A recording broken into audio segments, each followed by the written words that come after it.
Shiro opened a small stall while villagers gathered around the busy counter. Orders quickly increased as he organized the goods and his partner handled the customers beside him. Soon, every item was sold, leaving the basket empty and both of them satisfied with the result. After counting the silver coins, Shiro realized the exchange value would bring huge profit in Japan. Surprise spread across their faces as the successful trade exceeded their expectations. The girl admired Shiro's ability to sell goods so naturally while he reacted with quiet embarrassment. Later, Shiro stood before a strange portal connected to the forest beyond his grandmother's house. Outside the doorway, an unfamiliar world appeared with distant mountains, 2 moons, and a small town nearby. Turning around, he confirmed the portal still linked directly to the Japanese-style room inside the house. After inheriting the home, Shiro carefully examined the mysterious connection between modern Japan and the other world. Shiro doubted the strange doorway and convinced himself the phenomenon was only caused by exhaustion.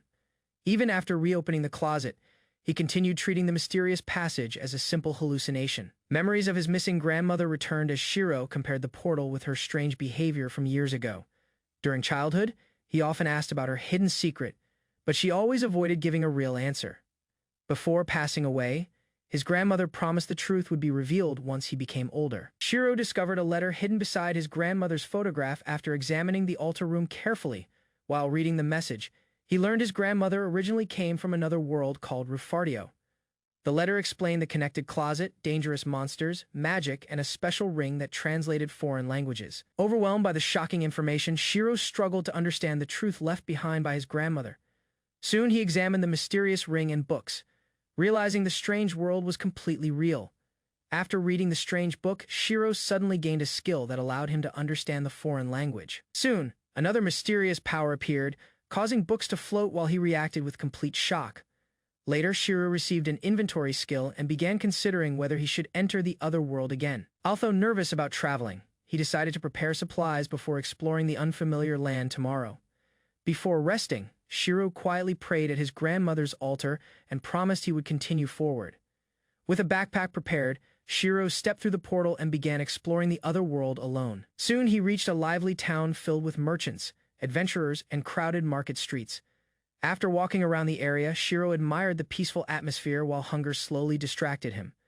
A food stall owner noticed his interest and offered grilled meat at a cheap price. Curious about the unfamiliar meal, Shiro learned the skewer was made from horned rabbit meat sold in the market. Shiro realized he had forgotten to bring local currency after stopping at the meat stall. While checking his pocket, he noticed the remaining Japanese yen from a convenience store purchase earlier.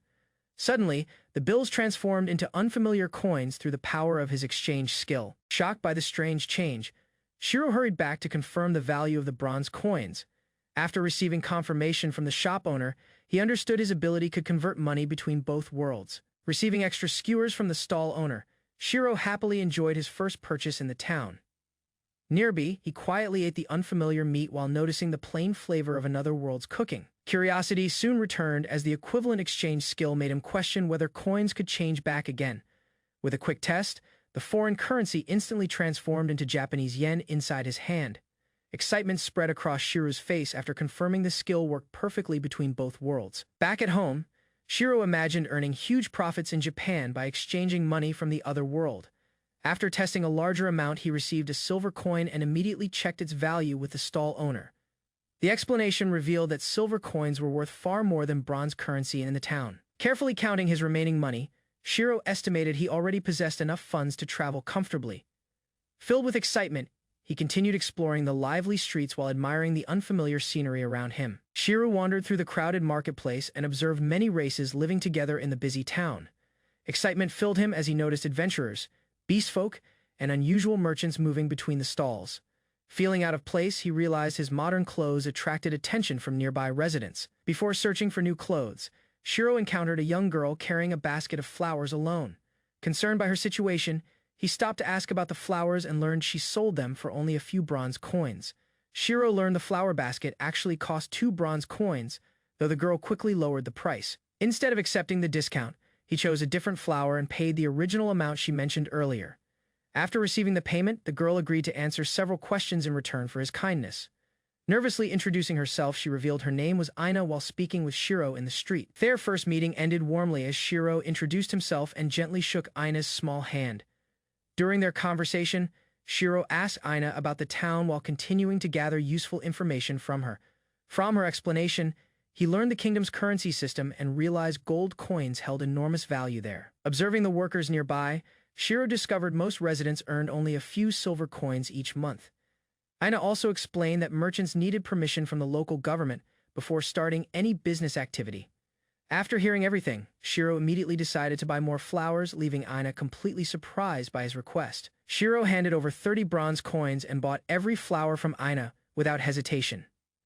Seeing the unexpected purchase, Aina thanked him warmly while struggling to hide her happiness. Holding the flowers carefully, Shiro remembered his grandmother and believed she would have loved them as well. Joy quickly spread across Aina's face after hearing his compliment about the flowers she sold. Wanting to repay his kindness, Aina happily guided Shiro toward the local government office through the busy town. Aina guided Shiro through the town and brought him to the large government office near the center district. Upon entering the building, Shiro became nervous after meeting a strict official who questioned his background immediately. After completing the paperwork, he learned foreigners needed official permission before selling goods in the kingdom. Several business choices were introduced, including hawker, peddler, and shop owner licenses with different daily costs, carefully comparing the prices. Shiro selected the peddler option and prepared to start trading the following day. Relief spread across Shiro's face after learning the business registration fee was unexpectedly cheap for newcomers. The official explained that the mayor controlled market prices while wishing success for Shiro's future business. After finishing the registration, Aina quietly prepared to leave and return to her usual work nearby. Walking in the wrong direction, Shiro quickly embarrassed himself before Aina called him back toward the market. Together, they returned through the busy streets while Aina asked what products he planned to sell tomorrow. Aina suggested that Shiro should sell products useful for adventurers visiting the crowded marketplace. Looking around the town, Shiro noticed many heavily equipped adventurers gathering near the market streets. After hearing about the dangerous forest nearby, he realized monsters attracted adventurers searching for valuable materials and rewards. The explanation also revealed why Aina struggled to sell flowers in a town focused on survival goods. Before parting ways, Aina happily thanked Shiro for buying her flowers and expressed gratitude for meeting him that day. Cheerful guidance from Aina led Shiro deeper into the marketplace as he awkwardly reacted to her compliments. Along the busy streets, various stores displayed ropes, cloaks, lanterns, weapons, and camping tools for adventurers. Observing the crowded area carefully, he realized Aina possessed surprisingly useful knowledge about local business trends. Meanwhile, her energetic explanations caused Shiro to drift into thoughts about building a successful trading plan. Eventually, Shiro revealed a strange product from modern Japan after deciding what merchandise he wanted to sell. The following morning, Aina greeted Shiro enthusiastically while he prepared the products for his first business day. Sitting beside the street, Shiro noticed Aina had already gathered fresh flowers early in the morning. Proudly holding the bouquet, she hoped the sales would help her mother buy much-needed medicine later. After parting from Shiro, Aina nervously approached strangers and continued trying to sell flowers around the market.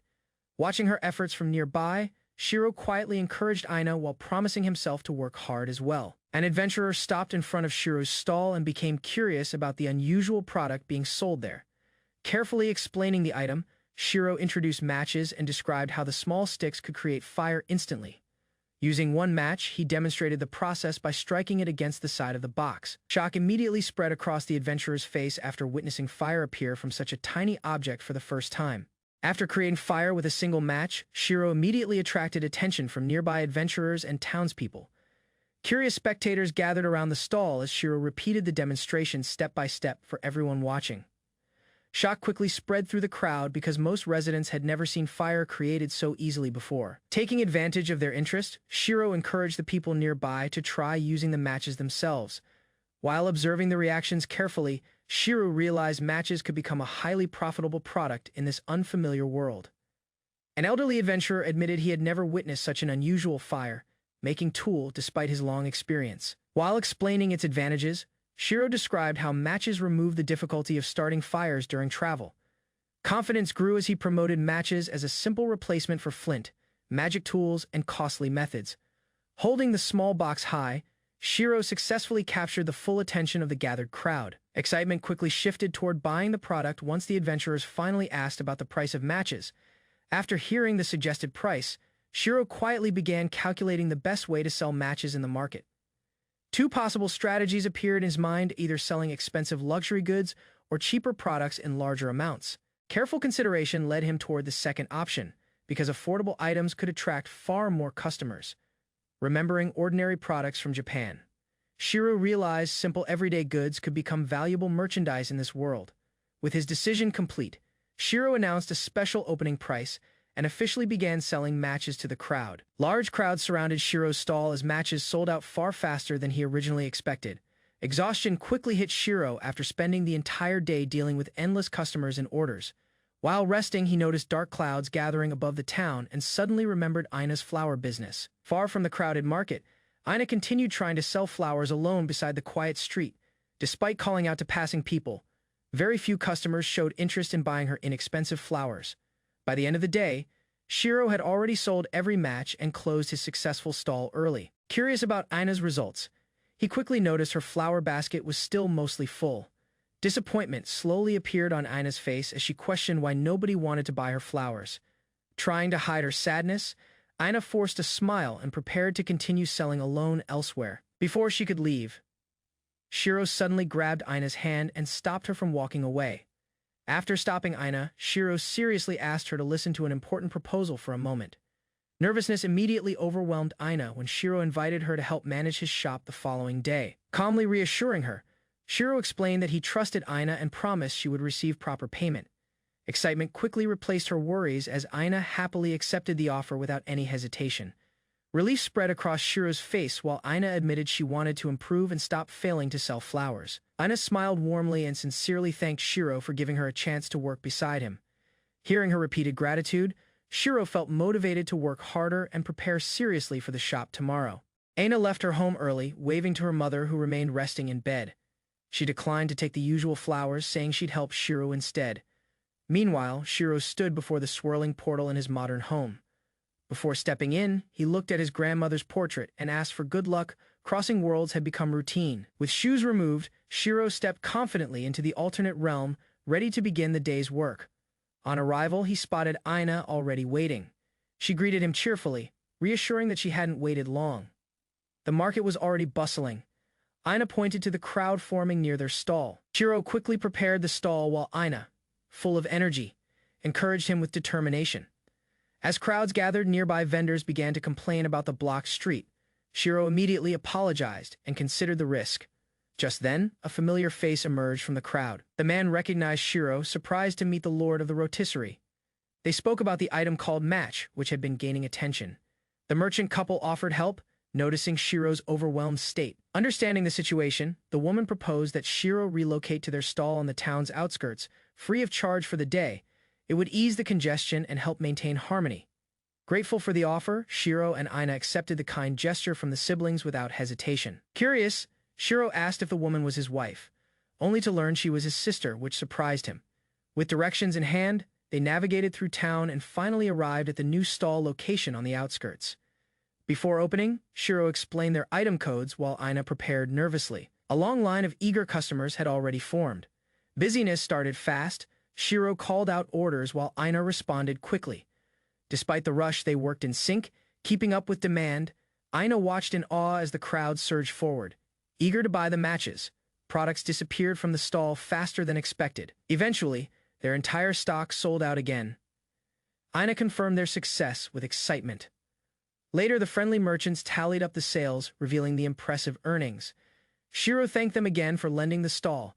Reflecting on the day, Shiro realized how underestimated the potential was. What began as modest expectations had multiplied into massive gains in just 3 hours. Overwhelmed by the weight of the profits, Shiro struggled to carry the heavy earnings. Before trouble could arise, he urged they leave quickly, cautious not to attract unwanted attention. Shiro considered using his pocket dimension to store the heavy coins, but decided it was too risky in public. Appreciating her efforts, Shiro suggested she treat herself and her mother. Ina blushed, holding the pouch tightly with gratitude. Despite Ina's repeated thanks, Shiro insisted she was the one who helped him. Her smile brightened as she struggled to contain her appreciation. Shiro teased her lightheartedly when she tried to continue thanking him. The moment lightened the mood, drawing laughter from both of them. Noticing how long they had worked without rest, Shiro suggested a quick meal. Ina's stomach growled in response, making her flustered as they both agreed to take a much-needed break. Ina curiously examined the unfamiliar food. Shiro introduced it as a sandwich. surprising her with the pure white bread. Delighted by the taste, Aina eagerly devoured it, eyes sparkling with joy. Shiro was pleased by her reaction. While enjoying their break, a woman approached and politely asked if she could speak with Shiro. He paused mid-bite, giving her his attention. She mentioned hearing rumors about matches being sold in town. Shiro confirmed they were the sellers, but explained they had sold out. However, she revealed she wasn't there to purchase. Instead, the woman admitted she came specifically to see him. Her sudden declaration left an air of mystery between them. Karen Sankareka introduced herself confidently. To Shiro's surprise, she revealed her true identity as the town's mayor. Karen Sankareka arrived late but composed, confidently announcing herself as the mayor of Ninurich. Shiro stared stunned that such a young woman held the position of leadership. He had expected someone older and more rugged, someone like the muscular man from earlier rumors. Standing before Shiro, Karen bowed respectfully. She expressed gratitude for his decision to conduct business in her town, acknowledging his unique skills. Caught off guard, Shiro fumbled over his thanks, humbled by her recognition. Karen, however, noticed his lack of confidence and pointed it out candidly. She turned reflective, explaining that most local merchants were resistant to change. Then she suddenly asked for his help. Aina lay exhausted, complaining about unfair pricing.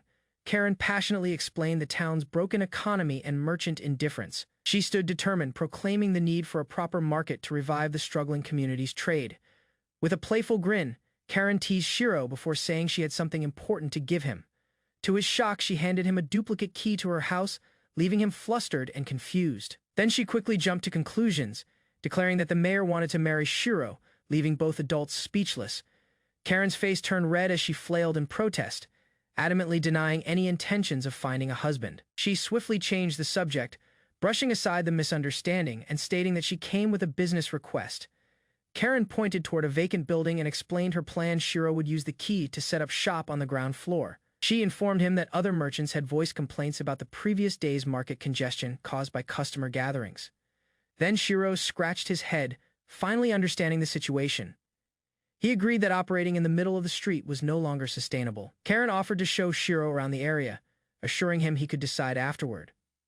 Without hesitation, he accepted. They walked through the lively streets and arrived at a spacious building. Both Shiro and Aina were amazed by the interior. She presented the place with a smile, hoping Shiro would be satisfied. He stood still, overwhelmed by the offer. Aina excitedly called it store number 1.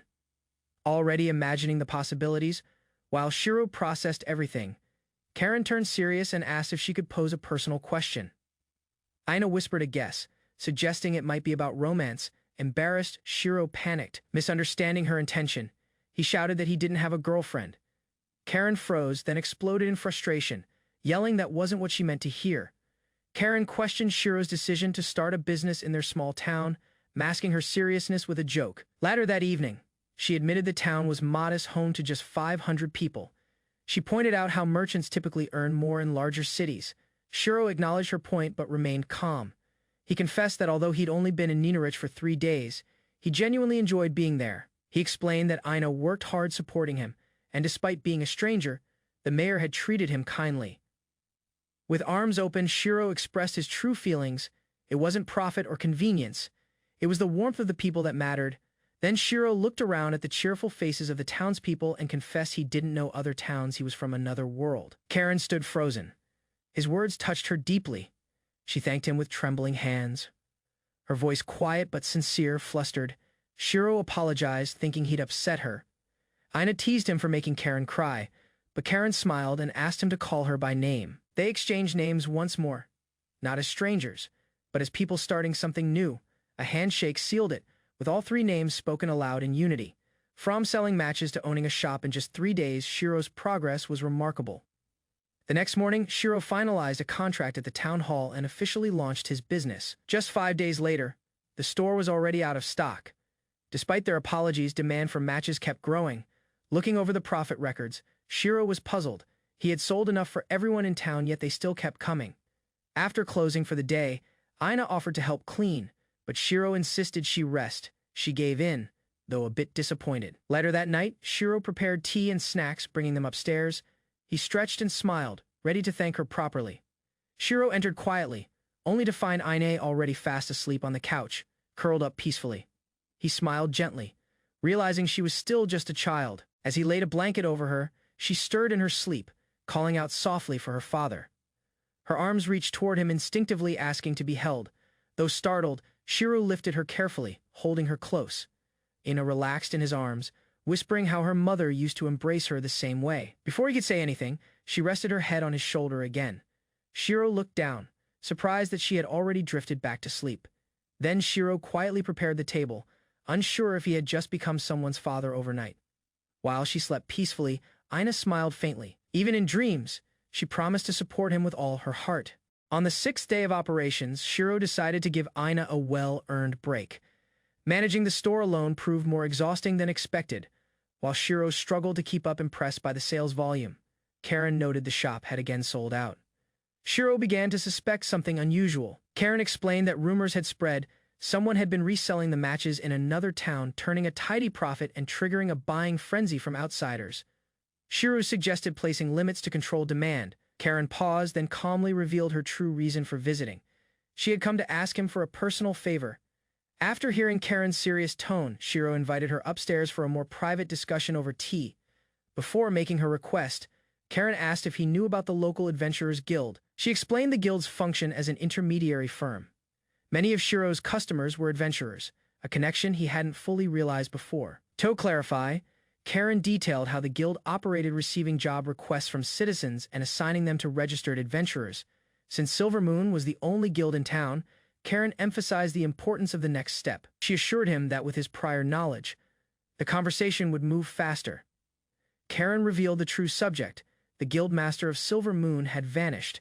Shiro reacted with disbelief, startled by the unexpected turn. He excitedly questioned the term Gilmas, finding it amusing, while Karen remained serious about the situation's gravity. With visible concern, Karen explained that the guildmaster had run away the previous night, leaving behind chaos and unanswered responsibilities. The situation worsened. Without leadership or funding, the adventurers were preparing to leave town. The guild lacked the means to continue operations, endangering the town's support structure. Despite the crisis, Karen assured Shiro she had a plan all along. Her calm confidence hinted at something carefully prepared in advance. Karen explained that the capital's Adventurers Guild had proposed opening a branch in their town. Shiro recognized the urgency, with adventurers preparing to leave. He believed accepting the offer was necessary to preserve the town's support system. Then Karen expressed relief at his understanding. His words reassured her that she wasn't abandoning the guild's legacy in vain. She informed Shiro that representatives from the capital would soon visit. To leave an impression, Karen requested Shiro showcase his unique match product. She believed its originality would convince the visitors of the town's potential and strengthen their chances of gaining support from the capital guild. Hesitation filled the air as uncertainty lingered in Shiro's response. Karen reassured him, noting that his unique skills might intrigue the inspectors. Her intention became clear: presenting the matches as a symbol of the town's uniqueness could catch attention. Rather than stop there, he promised to prepare something additional. Confidence grew as he spoke of creating a second surprise. Appreciation shone in Karen's eyes. A quiet smile formed as she vowed to repay the kindness shown today. By afternoon, their inventory was once again cleared out. Ina stayed focused on her work while Shiro sat in thought, quietly planning his next steps. Sprawled across a chair, he pondered ideas that might impress the visiting inspectors. No solution came to mind yet. A sudden burst of resolve pushed him to his feet. Without hesitation, he announced his plan to visit Karen. Confusion filled her face upon hearing his request. She questioned whether he truly meant it. Without backing down, he confirmed his choice. Rather than just preparing products, he wanted to experience the adventurer's life firsthand by joining them on a mission. Shiro entered the guild office and informed Karen of his intention to accompany adventurers on quests. She looked at him in disbelief, questioning his resolve. However, Shiro insisted it was the only way to understand what adventurers truly needed in the field. Karen explained the limited options, noting the Eastern Forest as the only active area near town. Her expression turned serious as she asked if Shiro understood the risk involved. Within that very forest, a monstrous creature roared. A blinding attack clashed against its thick hide, illuminating the danger Shiro might soon face. Despite the threat, Shiro clarified he aimed to join adventurers focused on gathering herbs and minerals. Late at night, the substitute guildmaster from the Silver Moon Guild arrived unexpectedly and delivered urgent news. Without hesitation, he fell to the ground, begging for financial help with a desperate expression. The request shocked Shiro. Karen calmly answered his question by gesturing the exact amount they demanded. Realizing they wanted 10 gold, Shiro reacted loudly, prompting Karen to hush him. He attempted to clarify the scale, joking about silver and copper coins. Karen explained the sum was far beyond what a small town could provide. She admitted that, had it been less, she might have considered it. Karen agreed to write a letter for Shiro but warned him not to expect much. After receiving it, he made his way to the Silver Moon Guild located in the Eastern District. Anxiously standing at the entrance, he hesitated. It was his first time approaching a guild building. Upon opening the door, a chaotic scene unfolded inside. While walking forward, he tripped and fell unexpectedly. Rough hands gripped his head as loud voices erupted. Misunderstood as a new recruit, he tried to explain his purpose. Rather than clarifying the situation, things escalated. The towering man demanded a price for his stone-crushing punch, leaving Shiro speechless. Shouting into the building, he stepped through the open doors and found the lobby completely deserted. A quiet sobbing echoed from behind the counter. Approaching cautiously, he noticed someone curled up in distress. Hoping to help, he gently shook the girl and asked for a moment of her time. She finally responded, startled. Confused and overwhelmed, the girl suddenly panicked and demanded to know how long he had been standing there. Her reaction grew more intense. She questioned his touch and jumped to conclusions, asking if he had feelings for her. With confident flair, she introduced herself as Silver Moon's poster girl, claiming power over countless warriors. Fists trembling with pride, she bragged about her strength, insisting even her punch could crush stone. Trying to stay focused, he redirected the conversation, asking to meet the substitute guildmaster directly. To his surprise, she shyly admitted that the substitute guildmaster was her, leaving him completely stunned. Emil served as the substitute guildmaster of the Silver Moon, the only remaining staff member. Following the guildmaster's sudden disappearance, Emil was quickly promoted. Another girl briefly appeared but mysteriously vanished the next day without explanation. Later that evening, Emil vented her frustrations over drinks. She ranted about betrayal and exposed the guildmaster's affair, oblivious to the awkwardness in the room. As her anger grew, she cursed the couple, wishing they'd been captured and sold off in disgrace. Eventually, emotions spilled over, grateful for Shiro's silent support. She called him kind. Her sudden shift in mood startled him, especially as her actions turned bold. As Emil finished fixing her uniform, Shiro interrupted with a formal letter. It was from the mayor. Hearing the title alone triggered an outburst. Emil's imagination ran wild, filled with insults toward the voluptuous mayor. Despite Shiro's confusion, she clarified the sender's identity: Karen, the mayor of Ninarich, known for her charm. But Emil's opinion clearly didn't match the appearance. Holding nothing back, Emil ripped the letter without even reading it. She claimed any message from that woman deserved no respect. The letter's fragments scattered to the floor. Shiro quietly watched, remarking that deceit and betrayal disgusted him most. Emil angrily recalled how Mayor Karen discarded the Silver Moon Guild, replacing them without hesitation or care. Even after lowering herself in a formal dogiza, Emil couldn't borrow even 10 gold coins. She ranted about Karen's stinginess with dramatic flair. Trying to ease the tension, Shiro mentioned that Karen might have her own struggles. The moment he spoke, Emil flared up, accusing him of defending her. Tears welled as she shouted in frustration. Despite her earlier insults, Emil broke down completely, confessing she still loved Karen and considered her a best friend. Shiro, unable to ignore the contradiction, reminded her gently not to insult others, especially those she cared about. Emil lay drained on the counter, overwhelmed by the guild's dire financial state and her helplessness. Shiro, understanding the depth of her stress and her complex feelings toward the mayor, gently urged her to move past the incident. To her surprise, he revealed a commission for the Silver Moon Guild and presented payment up front, signaling genuine intent to help. Hearing that, Emil sat up slowly, returning to her professional tone. She asked for details, trying to regain composure. As night fell, she processed the unusual request. He wanted to accompany an adventurer. She noted the lack of precedent but agreed to process it as an escort request.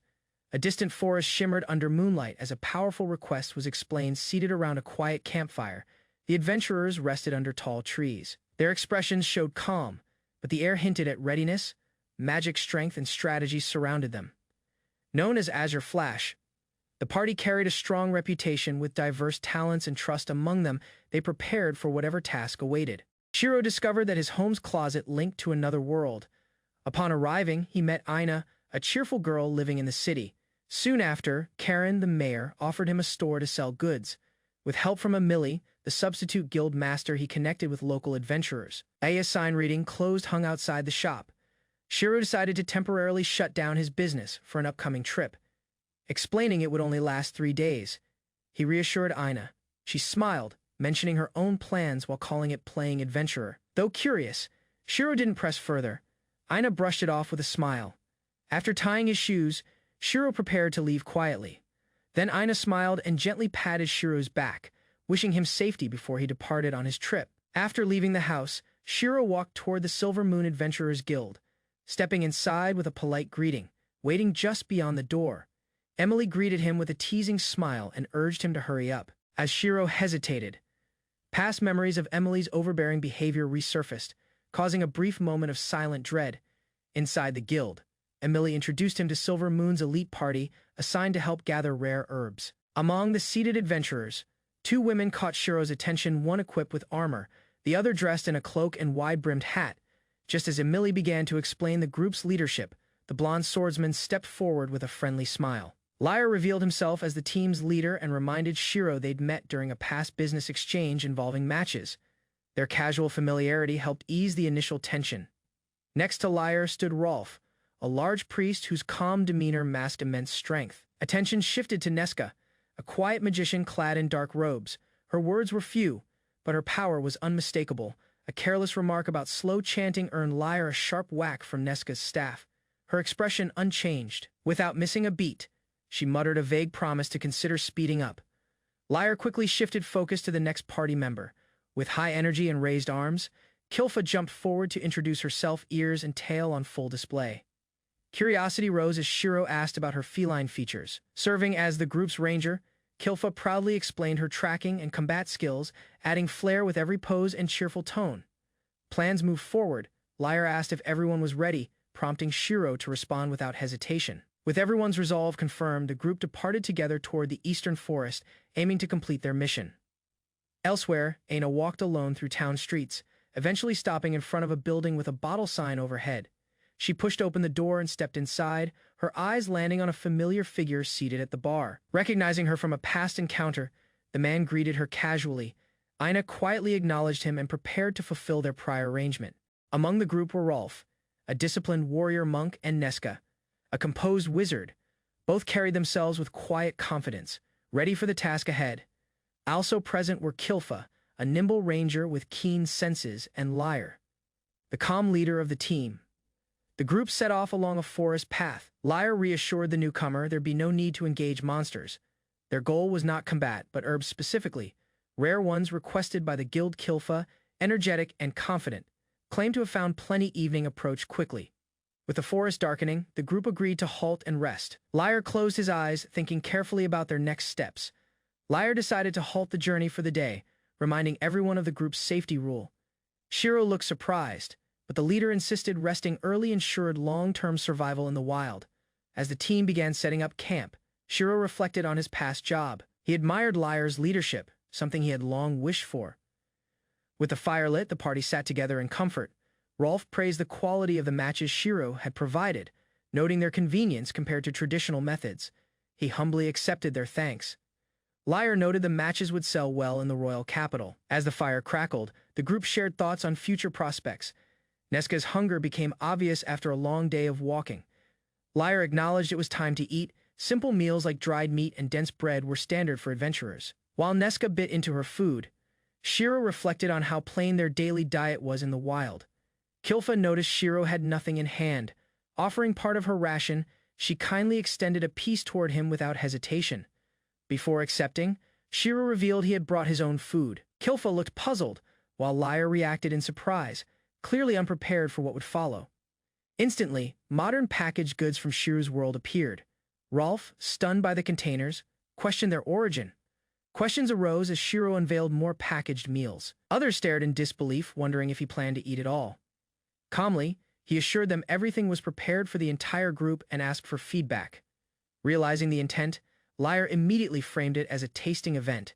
The others cheered with enthusiasm, accepting Shiro's offer without hesitation. Soon, everyone began eating. Each bite drew stronger reactions. Sweetness and flavor overwhelmed them. Praises echoed around the fire. "So tasty," became the only feedback shared, shouted joyfully in unison by everyone sampling Shiro's selection. After the meal, exhaustion settled in. Kilfa laid back with satisfaction, while Nesca clutched chocolate like treasure. Lyre found Shiro still awake near the fire, though offered rest earlier. Shiro remained alert, unable to sleep early as he wasn't used to this routine. Instead of insisting, Liar sat beside him. They agreed to pass time with conversation, settling quietly by the campfire while others rested. A warm drink in hand, Shiro observed how adventurers adapted without sleeping bags. Jokingly, Liar wished for a spatial storage skill. Shiro nearly spat out his drink, caught off guard by the idea. The timing was too perfect, curious. Liar asked more about spatial storage. Shiro explained it was rare, but not impossible. Shiro asked about the value of a spatial storage skill. Liar hesitated but gave a rough estimate, assuming it could hold a full cart's worth of goods. After imagining its potential, Shiro concluded the skill was priceless, likely worth more than a noble's estate. A sudden shift in Liar's posture disrupted the calm. Shiro, confused, saw the warrior draw his sword with urgency and caution the group into silence. Without delay, Liar issued commands. Kilfa and Rolf were alerted, while Shiro was asked to wake Neska. Tension spread quickly through the camp. Darkness concealed the figure of a looming monster. Liar sensed it approaching and ordered everyone to prepare.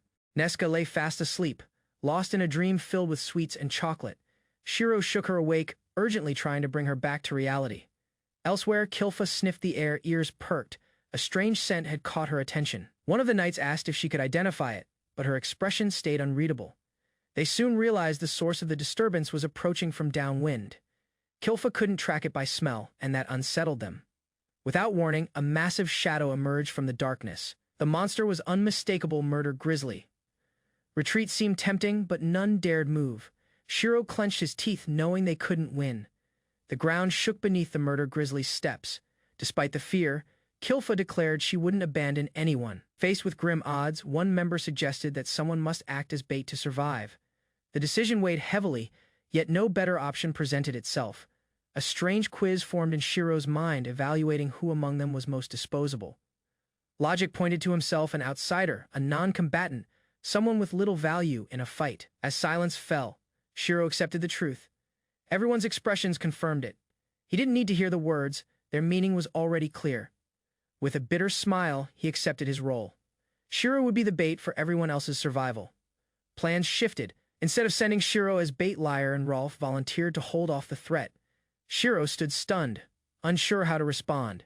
With calm resolve, Liar apologized to Rolf. Their bond as old comrades left no room for doubt or hesitation. Shiro tried to protest, but Liar rejected the idea. He wanted to leave a strong final impression on the woman he cared for. Neska silently accepted, her eyes serious. Weapons drawn, Liar stepped forward while Rolf prepared healing spells. Neska, hiding her worry, muttered quietly. They all knew the risks. Before anyone could move, Liar shouted his signal to run. Kilfa noticed something approaching from behind, eyes widened as figures emerged from the shadows. Everyone turned tense. Multiple presences were closing in fast.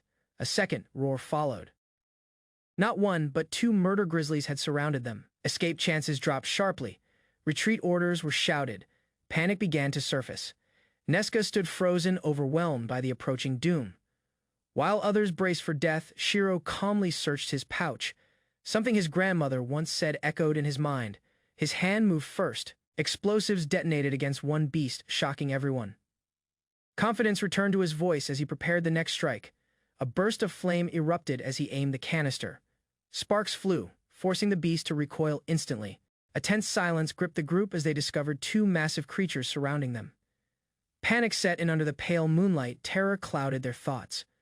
One girl whispered a grim prediction, while Shiro moved forward. Defying hesitation, the towering beast loomed over them. Shiro stood his ground, facing the threat alone. A companion shouted for him to flee, but he didn't move. Shiro reached into his pouch and swiftly tossed a string of firecrackers toward the beast's path. Sparks flared and leaves scattered from the sudden motion. The explosive flash caught the creature off guard, forcing it to recoil. Seizing the moment, Shiro advanced, determined to end the threat. Leaping into action, Shiro unleashed a powerful spray of mist directly into the bear's face. Just as he recovered, a second bear charged in from behind. A panicked shout warned Shiro, prompting him to turn swiftly and react without delay. Without missing a beat, Shiro sprayed again, hitting the second bear head on while his allies watched in disbelief. One of them questioned whether Shiro had used some kind of magic. Confused but impressed, they stared at him with newfound awe. Shiro casually held up the can, explaining it was simply a commercial bear repellent containing poisonous mist. No spells, just smart preparation. As the group debated whether to flee, Shiro explained the mist's purpose. It blinded and choked the bears. Excitement flashed in one fighter's eyes. He realized this was the perfect moment to strike back. The party rallied behind him, determined to turn the tide, each member prepared to launch their own attack. Working together, they overwhelmed the confused beasts with a flurry of spells, weapons, and coordination. Victory soon followed. With the threat neutralized, the group celebrated. Shiro stood quietly, already focused on cleanup. The others teased him, shifting the mood from battle to banter. Faces turned red as unexpected teasing caught both Lyre and the mage girl off guard. Shiro brought up Lyre's earlier words, shifting the attention again, flustered. Lyre redirected focus to the valuable materials gathered from the defeated beasts. Dismantling began immediately. Tasks were split efficiently: claws, blood, skin, all assigned to experienced hands. Despite discomfort, no one hesitated. Instructions were followed with precision. The group couldn't afford waste, and every piece had value. Their work was nearly done. As the group prepared to depart, Lyre requested a break from their quest. Something weighed on him, and he wanted to return to town. Shiro listened, sensing this wasn't just about rest. While standing over the bear carcass, Shiro learned the materials held more value than expected. Lyre offered half the spoils as thanks. Grateful for the outcome, Lyre praised the item Shiro had used. Without it, survival would have been unlikely. Shiro waved off the compliments, insisting that saving lives mattered more than counting profits. Others watched him in quiet admiration.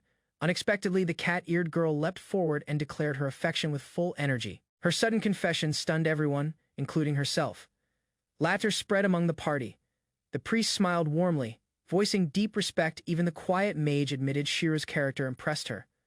Laughter eased the moment as Shiro teased Lyre gently. He acknowledged Lyre's request, understanding the urgency behind it. Rather than let Lyre handle everything alone, Shiro offered to help carry the valuable grisly materials back to town. Others looked on as Lyre chuckled at the offer, doubting Shiro's strength. Despite that, appreciation was clear in his expression. Without hesitation, Shiro revealed his hidden ability.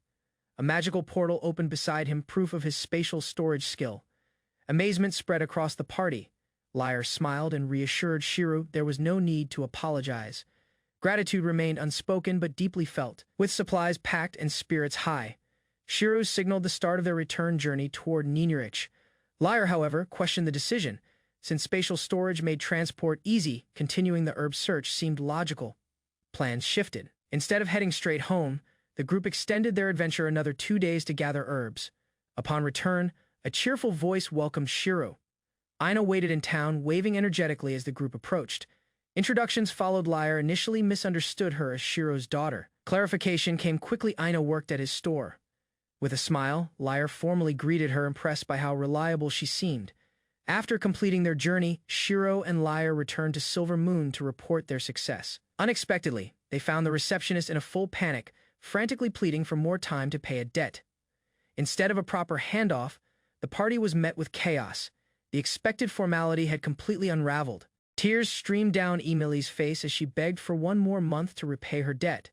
The stern man remained unfazed, his patience clearly exhausted after hearing the same promise for half a year. Inside the guild, curious onlookers noticed the argument. Shiro, observing quietly, asked about the agitated man confronting Emily. Stepping forward, Shiro introduced himself as a local merchant, calm and composed. He inquired about the situation. Meanwhile, 2 guild members discussed the issue. Gerald, once an acquaintance of the now absent guild master with a signed contract on the table. The reality became clear.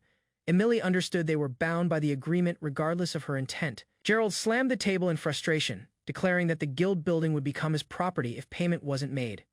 Despite the pressure, Emily stood firm. Gerald questioned her loyalty to Blotto, the missing guildmaster, urging her to abandon what he saw as a failed organization. Lowering her gaze, Emily denied it was about loyalty. Silver Moon was the only place where she, a beastman, had ever been accepted. For her, it was home. Memories flooded her mind of laughter, struggles, and growth. Though some moments were painful, the happy ones outweighed them. Watching her quietly, Shiro reflected on her words. He now understood this wasn't just a building. Years had passed since Grandma Mio vanished.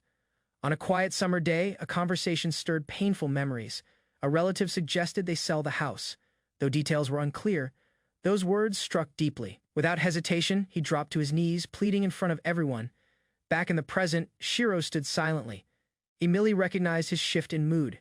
Gerald acknowledged her feelings but reminded everyone that personal emotions didn't override legal contracts. Just as the title deed was about to change hands, Shiro intervened. With firm resolve, he stepped forward and shouted, "Please wait." He wasn't going to let them lose another place that held irreplaceable memories. Stepping forward, Shiro called out to Emily and made a quiet request. He asked her to buy something from him, leaving her visibly confused. Once the item was revealed, Gerald gasped, recognizing it immediately. He identified the materials as coming from a dangerous murder grizzly, a rare and valuable subspecies.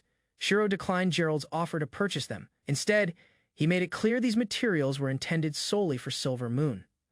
Another adventurer stepped in with a proposal. He offered the same terms as Shiro delayed payment. Without pressure, tears welled up in Emily's eyes. Relief and gratitude overflowed as she shouted her answer with determination. Gerald offered to buy everything, raising his bid to 32 gold coins. Emily stared him down and corrected him, 36 firm and unwavering. Eventually, the deal closed at 28 gold coins, including 2 extra for a rare item. After deducting the guild's debt, the payment finalized at 26 coins. Supporters gathered as Emily realized how close she had come to losing it all. Relief hit hard, smiles spread across her companions' faces. No one sought praise. Each believed they had simply done what adventurers should. Before the moment passed, someone nudged Emily to process their request. Caught off guard, she hesitated. Emily tried to send Shiro away after confirming his safety, but the request couldn't proceed without the escort target. The group caught on quickly, without hesitation. They demanded payment 30 silver coins. Shiro pointed out the discrepancy in fees. He had paid 100 silver, yet only 30 was going to the party. His question left the others momentarily speechless. While Emily attempted to sneak away, she was caught and forced to explain. Tension escalated fast. Frustration spread among the group. Even the soft-spoken adventurers grew irritated. Glowing eyes and divine threats made it clear Emily's accounting tactics had finally pushed everyone too far. Anger erupted as the adventurers cornered Emily. Cracks formed in the air. Magic surged violently. She was launched through the wall. Watching from a distance, Shiro felt relieved. Aina wasn't present to witness the chaos. Shiro returned home after another exhausting day as an adventurer.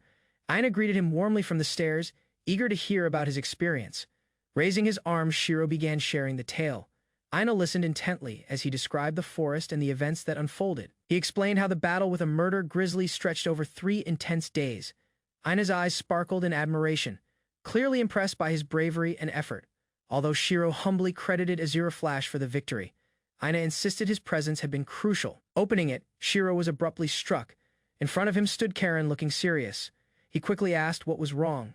Karen suddenly hugged Shiro tightly, tears in her eyes after hearing about the murder grizzly. After managing to breathe, Shiro assured them that Azura Flash protected him. He stood tall, claiming to be completely fine, which brought visible relief to both girls. Then she shifted the topic, asking what he gained from the journey. Shiro answered with confidence, revealing how much he had learned while traveling alongside experienced adventurers. He casually mentioned his business preparations, hoping to impress upcoming inspectors. Suspicion grew as Karen leaned in, suggesting he possessed a storage skill. Shiro tried denying it, but her smirk showed she wasn't convinced. Karen confidently revealed she had known Shiro's secret at a glance. Her observation left no room for denial, and he could only admit it with a nervous gulp. Smirking, she confessed her guess had been a bluff, based solely on his massive stock of matches. Instead of scolding him, Karen offered advice. Her tone became lighter, encouraging him to treat it as practice. As the mood shifted, Karen asked about his next product plans. Aina chimed in. Equally curious, a small item emerged. Sparking surprise, both girls leaned in, intrigued. Karen acknowledged its value, and Shiro stretched proudly, satisfied with a successful business day. A bell rang as Lyre and Nesca entered the shop, checking in on the merchant's progress. Praise for the tidy product arrangement was directed toward Aina. She beamed with pride, happy her efforts were recognized by the adventurers. After the grisly incident, Lyre and Nesca had become a couple. Observing them quietly, someone muttered a playful curse under their breath. Attention shifted to rumors of a guild representative visiting town.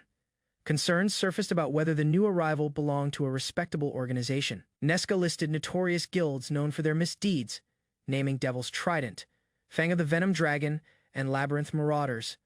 Aina recalled the mayor had mentioned the name Labyrinth Marauders. Shiro wondered if Karen knew their reputation.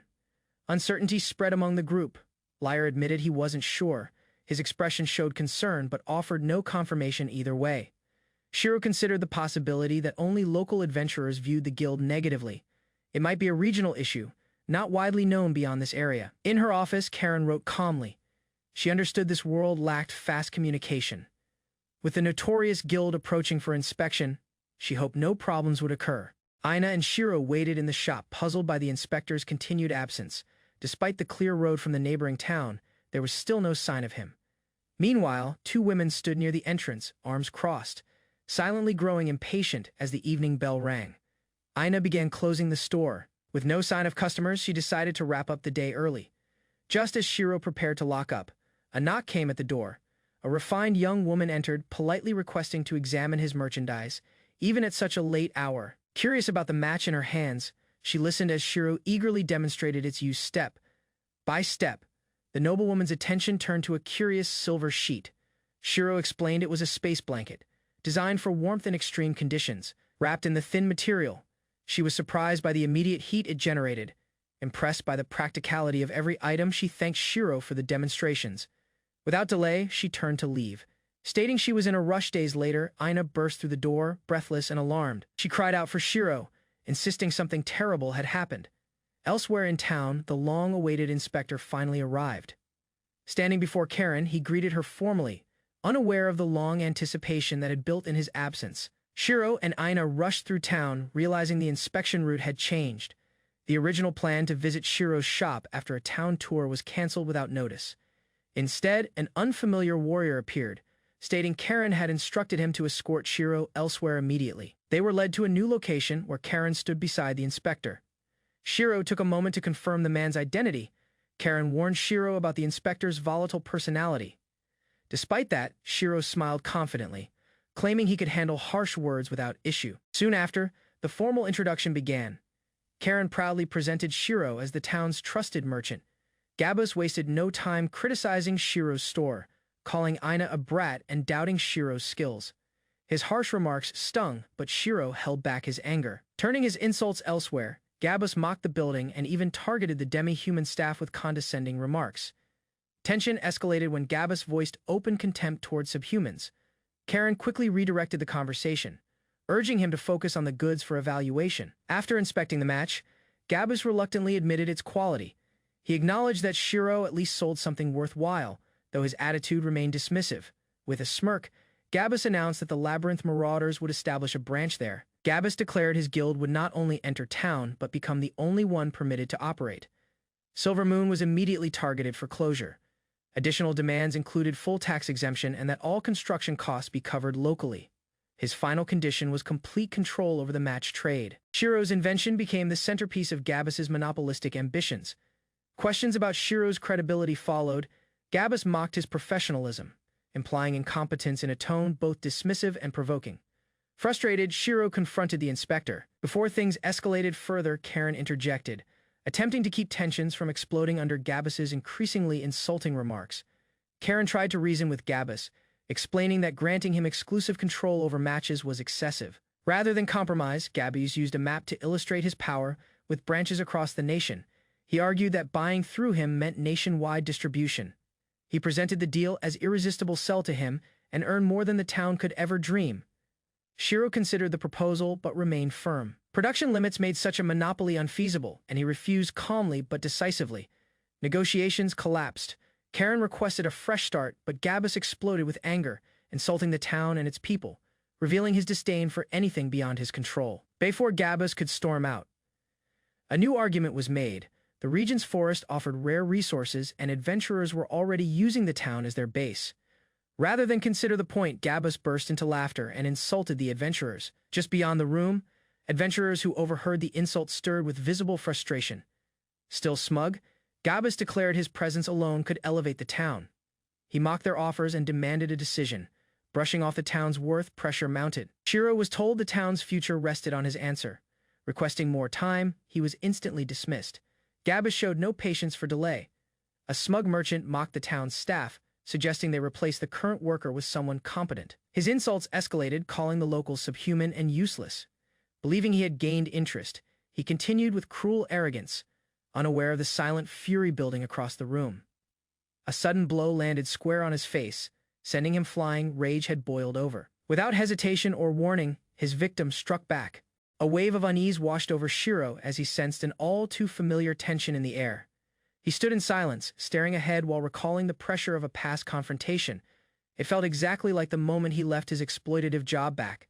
Then, his boss had berated a junior employee without reason. Shiro couldn't stay silent and snapped, stepping in to defend the one who admired him. The situation spiraled quickly. Harsh words were thrown, and he was kicked out with a furious shout. Now faced with another abusive figure, Shiro didn't hesitate. Anger surged, and with one motion, he launched the man skyward. Karen approached, clearly shaken. Shiro asked if she'd been harmed. After hesitating, she admitted the man had touched her inappropriately. Hearing that, Shiro lost his composure. He grabbed the offender without warning. Karen pleaded for him to stop, but his rage had already taken over. The armored man asked if Shiro needed assistance without hesitation. Shiro agreed. Drawing on an old memory, Shiro recalled the very move he once used on his boss. With practiced force, he slammed the man down using a devastating pile driver. Afterward, Shiro stood calmly. He stated his stance clearly. He hated violence, but would not tolerate cruelty. Shiro stood firm, voice rising in defiance. He refused to stay silent in the face of injustice. Aina ran to him, tears streaming down her cheeks. Her sudden hug caught him off guard, but her trembling hands made his resolve stronger. Infuriated, the humiliated man shouted threats. His rage exploded as he declared Shiro would pay for what he'd done. Claiming authority, he revealed his ties to the feared Labyrinth marauders and vowed revenge on the entire town. Shiro, unfazed, asked if that meant war against their city. As the mayor, Karen warned that such threats would force her to notify Margrave Bashir, trying to de-escalate. The man proposed a deal. He dropped the issue, given a monopoly on match sales. Shiro leaned in and tugged the man's ear, making his position painfully clear. He wasn't going to be intimidated or controlled. Firmly, he declared no intention of doing business with anyone aligned with the man. If they came to his store, they'd be kicked out, backpedaling. The man panicked and offered to buy the matches at any price. His tone turned desperate, trying to save face. Shiro remained calm. He refused the offer and affirmed he would continue selling matches retail. Despite his earlier threats, the man tried shifting the conversation, pretending the deal could still be salvaged. Laughter erupted from the adventurers. Their amusement only provoked more insults from the man, but Liar quickly clapped back, pointing out how greed had blinded him. Pushed too far, Liar grabbed the man by the collar. Shiro stepped in, reminding them that violence wasn't the answer, even though he had acted out earlier himself. Ultimately, Liar relented and threw the man out. He ordered him to return to the capital and never come back. With the troublemaker gone, Karen reminded everyone to focus on what mattered. The group agreed. Footsteps moved toward the door just as frustration lingered in the room. Clearly, the man hadn't learned his lesson. A composed woman entered, apologizing for the disruption. She explained her presence was due to hearing the mayor was inside. Karen identified herself without hesitation. Recognition sparked in Shiro's eyes upon seeing the girl, recalling their previous encounter. She introduced herself as Nei Mirage, a representative of Fairy's Blessing, an influential guild known across the kingdom. Asked to state her reason for coming, Nari responded confidently. Her tone suggested the message she carried wouldn't be complex but might carry significant weight. Nari lowered herself respectfully, presenting her request to allow Fairy's Blessing to establish an official guild presence locally. Neki introduced herself with a calm expression and proposed opening a branch called Fairy's Blessing in the town, surprising Shiro's group and raising immediate doubts. Redirecting her pitch toward the guild employee, Nei promised substantial benefits if they agreed to host the new branch, including a salary increase 5 times over. Unable to resist the opportunity, the guild member accepted with dramatic flair, shouting their approval and throwing themselves forward. Shiro, breaking his silence, proposed they should hear Nei out before making any final decisions. Inside the office, Shiro and Karen sat across from Nei, calmly requesting that she explain her background and motivations for establishing a branch in their town. Neri presented a worn map recovered by a guild party from a hidden dungeon, claiming it was crafted by an ancient magical civilization. The map showcasing the full continent. While Shiro and Karen remained tense, Neri revealed that the real significance wasn't the map's existence, but rather where it began. Pointing eastward, Neri explained that the forest in that direction contained ruins from forgotten eras, including ancient kingdoms, temples, and labyrinths. Karen and Shiro reacted with shock at the revelation, struggling to grasp the scale of what Nei implied. Nei then linked the interest of the group Labyrinth Marauders to the ruins, suggesting they sought to monopolize access for themselves. She explained that Fairy's blessing intended to focus its full strength on exploring the ruins. Shiro questioned why this town had been chosen, prompting Eni to explain it was due to the lack of competing guilds. Instead of constructing new facilities, Neri saw an opportunity to collaborate with the existing guild. There was another reason she had chosen Ninaric Shiro's store. Its presence added unexpected strategic value, catching Shiro completely off guard. Neri had visited the store earlier and was impressed by its inventory. She genuinely believed the goods and tools inside could support their operations. She leaned forward with urgency, requesting Shiro to consider opening a branch store within their guild. Karen pressed for clarification, asking what conditions Fairy's blessing might impose on the town. Caught off guard, Nei appeared confused, genuinely surprised by the question, insisting that no such demands had ever been intended. She angrily recalled a previous guild representative who acted arrogantly, despite permission, insulting others and making unreasonable requests. Karen, with a cold expression, added that the man had harassed her, while Shiro noted he'd been insulted too. Although Fairy's blessing had no demands, Neri clarified that they would need lodgings built for members. Gratitude filled the room as Neri formally acknowledged the acceptance from Shiro's group. Karen extended her hand with a welcoming smile, solidifying the partnership. Several days passed peacefully. Shiro resumed his usual work routine, managing customer orders at the store. Confusion clouded her response when she misunderstood a basic task. Shiro's voice reached her again, but she stood motionless. Despite trying to respond quickly, her attention wavered. Requests had to be repeated, and even simple instructions slipped past her. Stacks of coins and notes lay on the desk as Shiro considered the situation. Resolving to act, he decided it was time to ask Aina directly what had been troubling her. Approaching cautiously, Aina called out, hesitating as she tried to speak. Each word came slowly. Stacks of coins loomed behind him while he waited for her to finish. Tears welled in her eyes as she asked desperately for help. Voice trembling, she begged for money, bowing low in shame and frustration. Unable to hold back her emotions any longer, Shiro knelt beside her, calmly asking how much she needed. Coins rolled across the table as he prepared to assist without hesitation. Breaking into sobs, she apologized, believing she was a burden. A gentle pat on her head reassured her. She wasn't. Shiro's smile said everything. Shiro gently praised Aina for speaking up, recognizing how much courage it took. She trembled under the weight of emotion, but his words made it clear she wasn't a burden. Just as the moment deepened, the door swung open and a cheerful voice interrupted. Karen also stepped in, loudly seeking Shiro's opinion on town matters. The sudden noise disrupted the atmosphere completely, and Aina shrank back slightly as the conversation shifted. Both visitors sensed the awkwardness and considered stepping out. Shiro glanced toward Aina again, knowing the real conversation would have to wait until things settled. Hesitantly, Aina gave everyone permission to speak their minds. Though still teary, one by one, those around her offered their support. Rolf was mentioned as capable, and the mayor stepped forward, eager to assist anyone in need. With a gentle tone, Shiro assured her that he too wanted to help. After wiping her face, Aina tried to speak but struggled. The words trembled out and her body tensed. As she tried to say it, something was wrong with her mother. Behind closed doors, her mother sat coughing in a dim room. Wilting flowers nearby reflected her worsening state, confirming the seriousness of Aina's quiet suffering. A petal drifted slowly to the floor, mirroring the fragile condition of Aina's ailing mother confined to bed. At 4 years old, Aina lived peacefully with her mother and father, sharing warm meals and laughter around the table. That peaceful life was suddenly taken when war reached their town. Enemy forces stormed the streets, and fire consumed the buildings.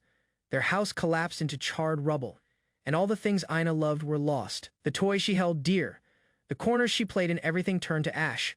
In the debris, a man appeared holding her familiar bear. Aina stepped forward, recognizing him as her father. They reunited for a moment, and he gently placed his hand on her head. But that fragile happiness didn't last. Shiro was taken from their home, drafted into the army as part of the national call to arms. The war dragged on for 6 months before peace finally returned. But 2 years passed with no sign of Shiro. Seeing her daughter clinging to hope so stubbornly, her mother stood silently in the doorway. Unable to speak, the mother embraced Aina tightly. She could only cry, overwhelmed by grief and guilt, knowing they could not wait forever. They left the familiar ruins behind, crossed multiple borders, and finally arrived in the distant town of Ninaric. When Aina asked why they had moved to such a distant place, her mother simply answered that war didn't reach this far. 2 years after settling in the remote town, survival became increasingly difficult. The mother ate less each day so Aina could eat her fill. Over time, her mother's health declined from exhaustion and hunger. One day, she sat Ina down and quietly apologized. Reality forced Ina to grow faster than most. Her childhood friend, the stuffed bear, watched silently as she faced the truth. Standing before the mirror, Ina stared at her reflection, then gave herself a firm pat on the cheeks. To support her mother, Ina used her remaining copper coins to obtain a license to sell flowers in the market. One morning, she noticed a traveler with a large pack. Their eyes met, and something about him made her pause. That was when she met Shiro. He not only bought her flowers, but also offered her work. Because of that job, Ina was able to afford medicine for her mother.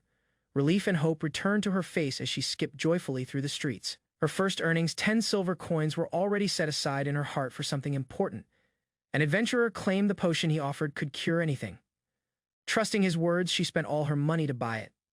After finishing the potion, no change came. Coughs echoed in the room, and hope began to fade. Darkness crept into her thoughts as despair set in. No magic or miracle had worked, only money could solve the problem now. Wishing only to help, she silently begged for a way. If funds were available, traveling to a proper city hospital might have offered a real cure. Tears welled up, but she stood firm and made her request. Asking for money felt shameful, yet she accepted the risk of being hated. Ina struggled to hold back tears, unsure of how her request would be received. Instead of harsh words or rejection, Shiro quietly reached out with calm eyes. Without saying anything, he placed his hand gently on her head. That simple gesture brought relief, and Ina's trembling slowly faded. Shiro listened quietly as Ina lowered her eyes, speaking about her mother's condition. A heavy silence filled the room, broken only by the distant sounds outside the window. A man burst in through the broken wall, fury written across his face. With clenched fists and wild eyes, he demanded to know who had given the girl a false remedy.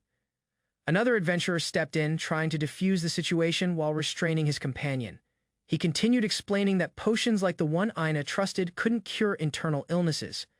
Finally, the truth settled in. Ina had been deceived. Her wide eyes blinked in disbelief as she processed the betrayal. Tears streamed down Ina's face as she tried to process the truth. Her voice trembled, but the pain was clear. Shiro stood silently nearby, unable to offer comfort. With determination, the furious man declared his intent to chase the one who had lied to Ina. The remaining group shifted focus. Shiro, Ina, and two others set out toward her mother's side. Their expressions were heavy with purpose. As they approached the house, Shiro quietly questioned the name of the illness. His eyes narrowed as he repeated the words, living rot disease. Climbing the stairs, Shiro asked about the disease's nature. Confirmation came: her mother truly had living rot. Rolf explained the grim nature of the illness. Limbs weakened, strength faded, and no known cause had been found. The group finally reached their destination, Ina's home. Shiro was surprised by how far she traveled daily just to attend school. Her dedication left him speechless. Taking a deep breath, Ina stepped forward and called out. With cheer in her voice, she invited Shiro inside to meet her mother. Lying in bed, a pale woman stirred at her daughter's voice. Her expression softened as her eyes met Ina's despite her weakened state. The woman smiled warmly. She introduced herself as Stella and thanked Shiro sincerely for caring for Ina. Stella pushed herself up to sit. She apologized for being rude, but Shiro gently noted that Ina was the one caring for him. Ina and Shiro panicked, urging her to lie back down, recognizing the guest beside her daughter. Then Stella expressed confusion over such an important person visiting her home. The older man explained that the mayor simply wished to check on her after learning of her illness.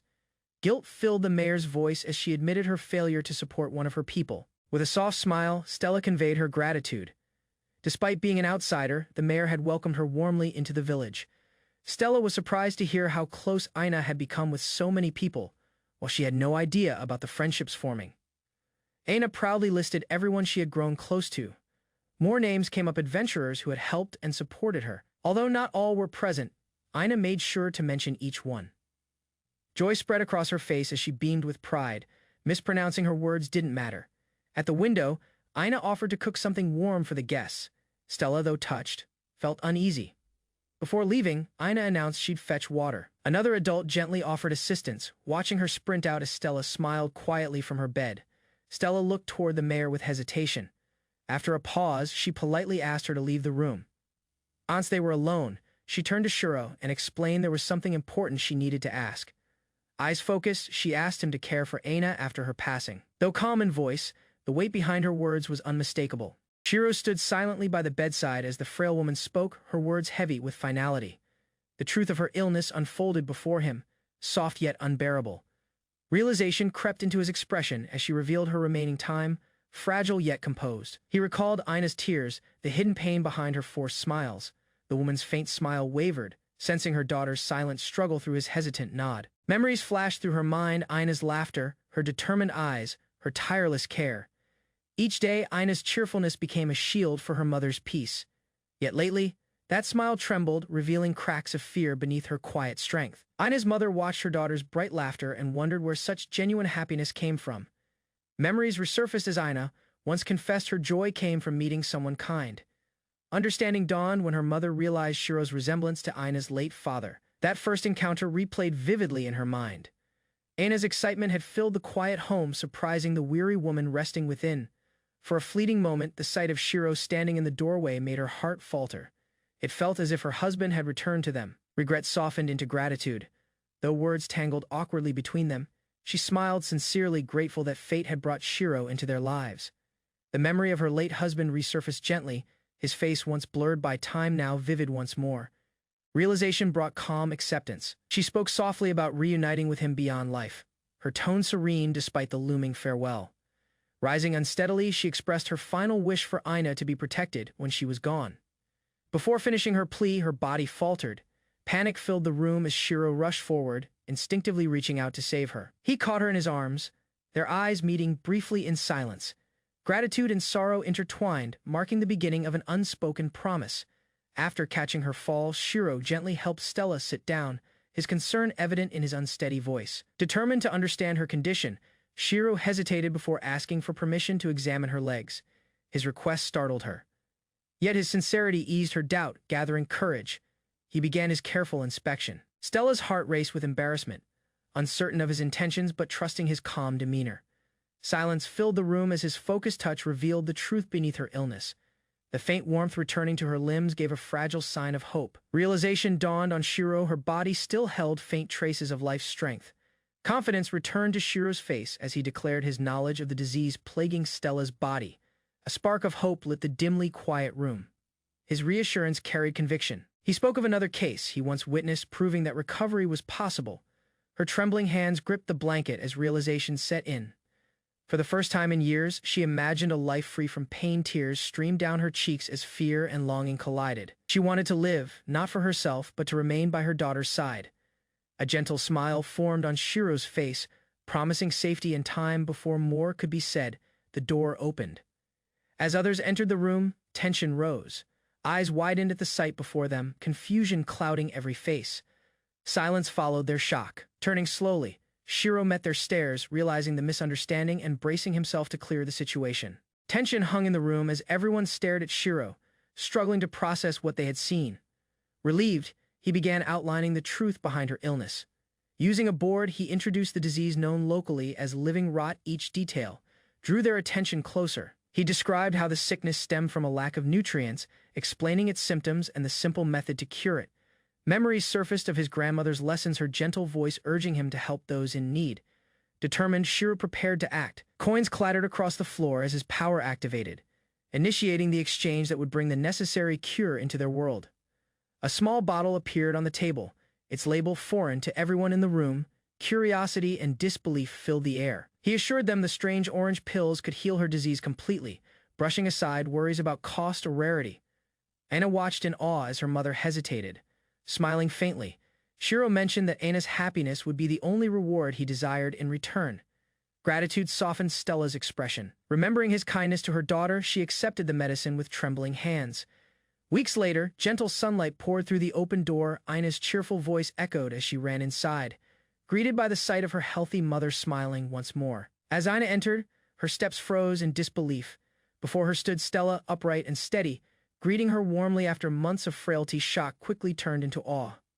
Each movement her mother made felt like a miracle, every word proof of restored strength and vitality. Tears welled up as Ina's voice trembled with a simple plea to once again share the closeness they'd lost. Smiling softly, Stella promised to stay by her side every day. Emotions overflowed as mother and daughter embraced, both crying from relief and joy. Outside, Shiro watched quietly, a proud smile forming. The promise made long ago echoed in his heart to help those in need. As the sun dipped behind the mountains, Shiro savored a drink, relief washing over him after everything that had happened. Peace had finally settled over the town. Stella's recovery was complete, and Ina's laughter filled the days that followed, bringing warmth to every corner of their home. Ina eagerly shared stories of her time with her mother, meals they cooked, flowers they picked, and games they played together. Meanwhile, the Adventurers Guild continued to grow. New alliances were forged, strong warriors arrived. From the porch, Shiro leaned back with a quiet smile. His efforts had not only changed lives but secured his own future. As Shiro relaxed on the porch, Karen's unexpected voice startled him. She appeared with her usual confidence, greeting him under the quiet evening sky. Trying to recover from the surprise, he noticed the bottle she carried alcohol from her hometown.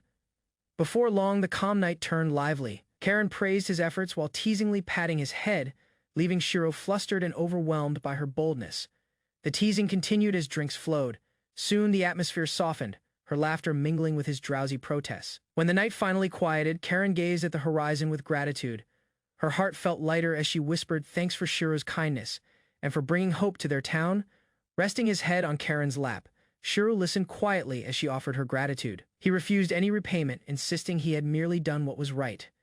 Karen watched him closely, her expression a mix of admiration and quiet amusement.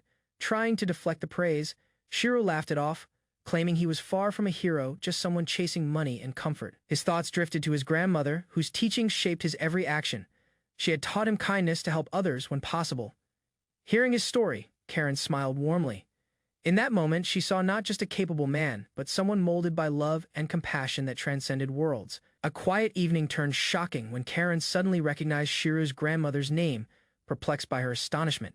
Shiro listened as Karen explained that Arizu was famous across the entire continent, though few had ever seen her in person. Karen recalled meeting the legendary witch at the town's harvest festival just a year ago, describing her as cheerful and drunk. Dancing through the streets like a free spirit under the clear night sky, Arizu had once wielded a glowing sword from star fragments. Overwhelmed by the revelation, Shiro tried to make sense of it all, realizing his beloved grandmother was far greater and more mysterious than he ever imagined.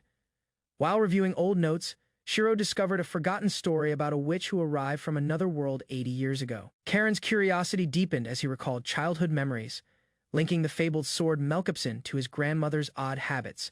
As the truth settled in, disbelief took over. 7 long years without contact, yet she was still alive somewhere, leaving Shiro overwhelmed by relief, shock, and countless unanswered questions.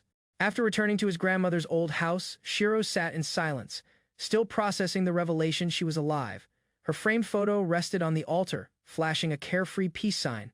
The day before, he had learned something incredible. His grandmother, known in another world as Arizu the Immortal, had appeared at the previous year's harvest festival, only to vanish again without notice. Karen urged him to wait until the next festival, believing she might return. Shiro, surprised and hesitant, struggled to hide his growing hope. With 2 months left, the mayor eagerly prepared for the grand 120th celebration.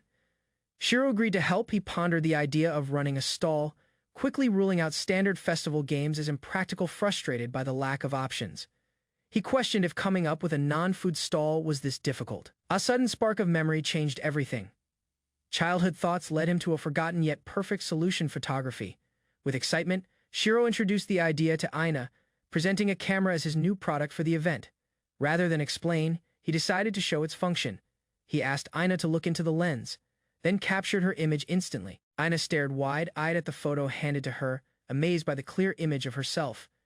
Still holding the print, she asked how her likeness ended up inside the paper. Shiro explained it simply. Without hesitation, Ina posed with cheerful expressions. Click after click, she enjoyed having her pictures taken in different outfits and gestures, curious to try it herself. She asked to operate the camera. Shiro gave a nod, encouraging her to press the shutter and take control. With excitement, she snapped his photo and checked the result.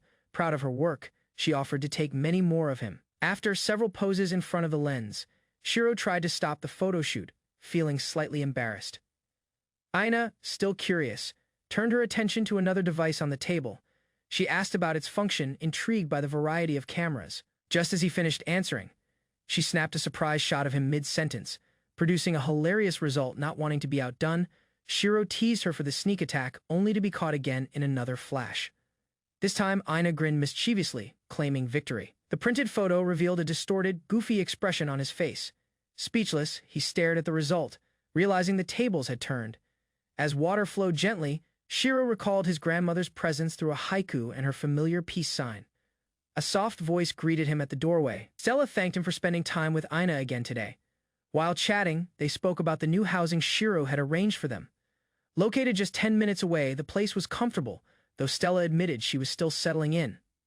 Ina suddenly spoke up, revealing her mother's weakness for cleaning. Laughter filled the room while Stella blushed in embarrassment.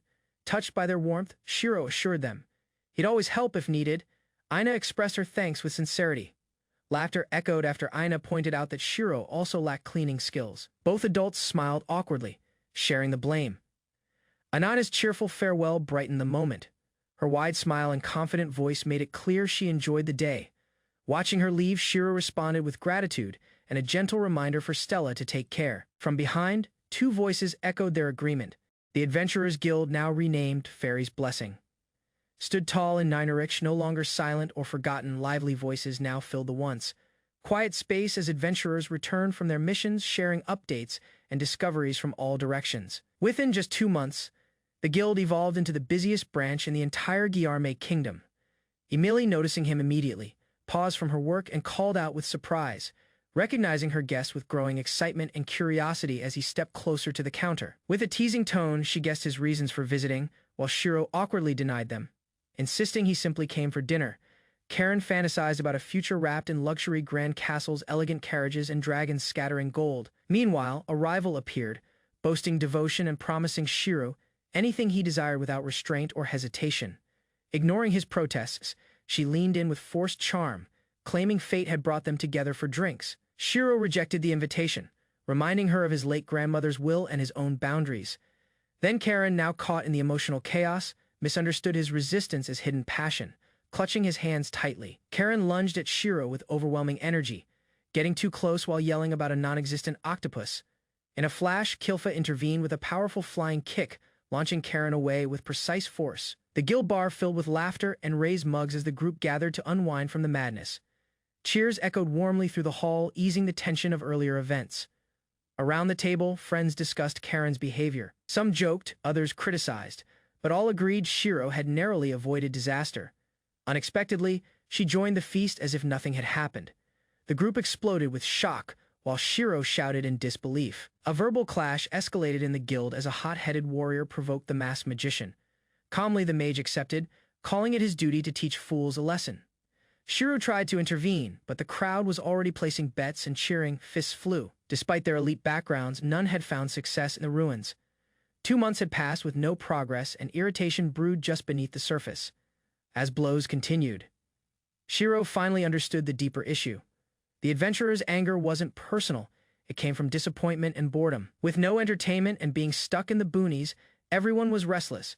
Karen reappeared, trying to distract Shiro again. Karen hinted at a different kind of entertainment, making Shiro freeze in confusion at her implications. She teased him further, calling him slow-witted for not catching on, while he remained completely expressionless. With a sly smile, Karen clarified she meant a perverted shop, causing the table to panic. Despite her tone, she maintained innocence as the others reacted in shock. Arguments erupted. Lyre was blamed for suggesting something indecent, while another denied ever setting foot in such a place. Just then, a loud cheer broke out nearby as the tavern's earlier brawl ended with a dramatic stomp.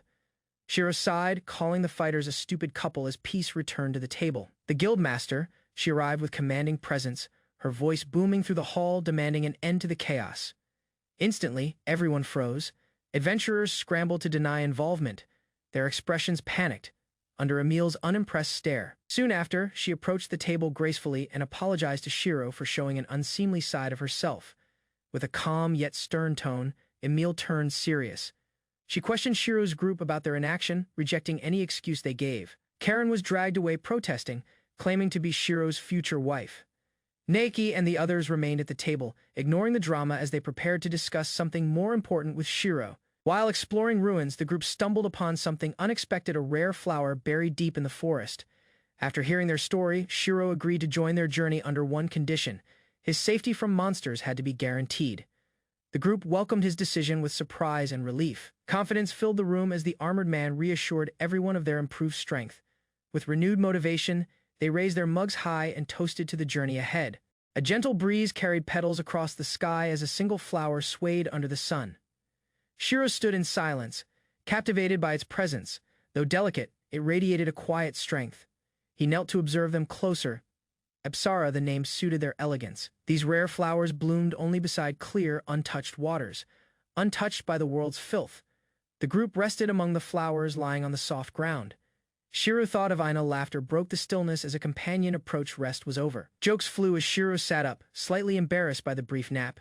Duty returned quickly. Before sunset, the group began gathering Apsara vital ingredients for potions.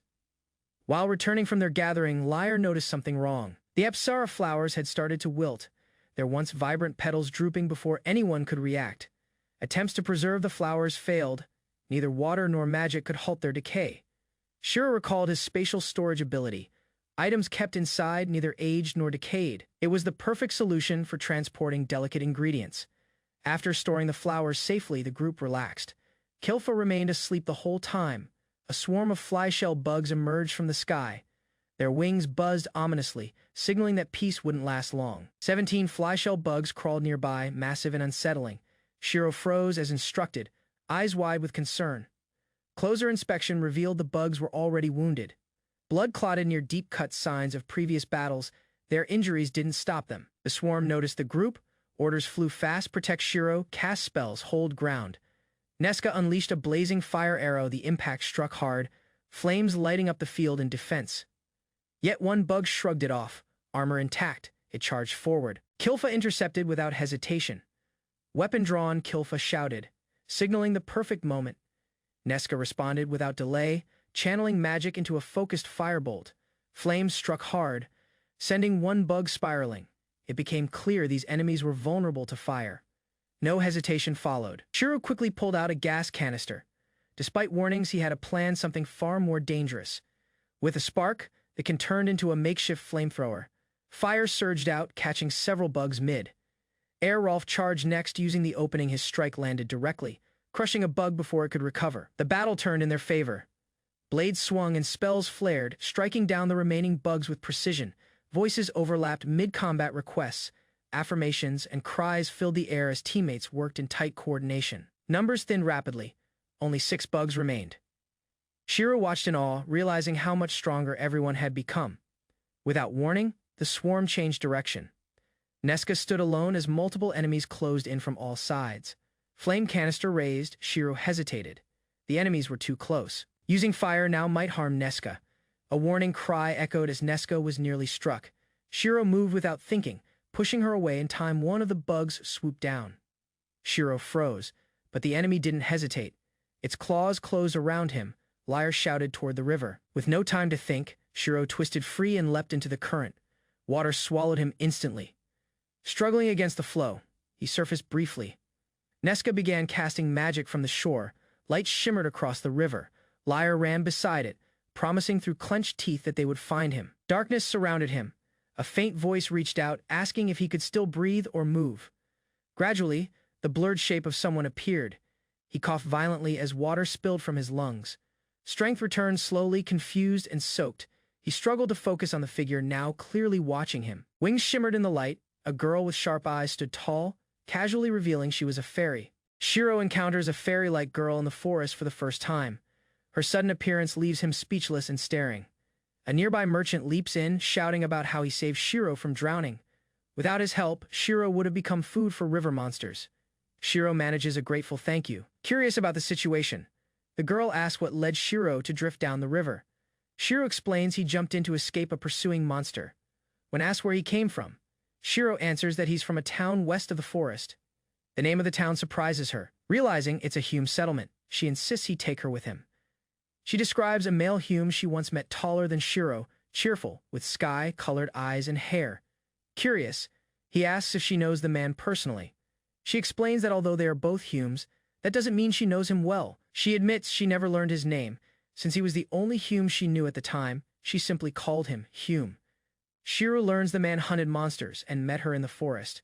He jokes about it, sounding romantic, prompting a strong reaction from the girl. Firmly denying any romance, she insists they were just friends. Shiro lightens the mood by calling them best friends. Shiro asks if the girl knows the forest well. She proudly declares she was born and raised in Jigna Forest. He proposes a trade. She guides him to the western part of the forest, and in return, he'll take her to Ninarich. Overjoyed, she accepts the deal. Eager to help, she boasts she'll protect him with her magic. She immediately demonstrates her power by unleashing a massive wind attack, cutting through trees and terrain with force. After the dust settles, she proudly asks for his opinion. Shiro praises her strength, though he worries she overdid it. A previous attack by flyshell bugs left Shiro with a wound. Patty casually boasts she blew them away without hesitation. They formally exchange names, Shiro introduces himself, and the girl cheerfully declares her full name Patty Falulu. Taking charge, Patty demands to be called boss, since she's the one guiding their journey. Hearing him call her boss brings her unexpected joy. She laughs and asks him to say it again. Clearly enjoying her new title, he humors her with a loud "Alright, boss." But things spiral as he jokingly offers to act like a loyal henchman. Patty quickly draws the line, forbidding any romantic gestures, even in jest.